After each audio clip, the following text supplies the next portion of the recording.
Hi everyone, welcome back to my channel. In today's tutorial, I am going to show you how to crochet using the back loops only. This technique adds great texture and flexibility to your projects. So, grab your yarn and hook and let's get started.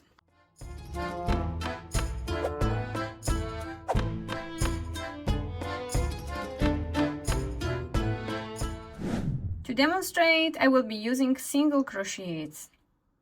Now, instead of inserting your hook under both loops,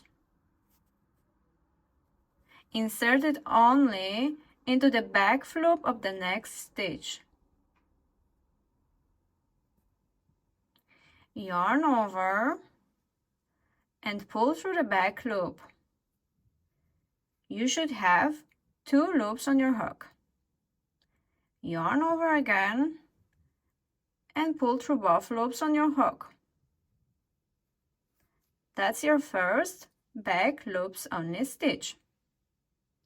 Continue this process across the round, working into the back loop of each stitch.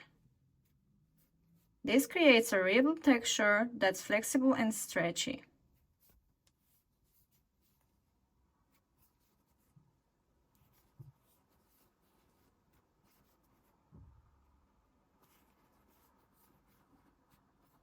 If you found this tutorial helpful, please give it a thumbs up and click the subscribe button below for more crochet tutorials and tips.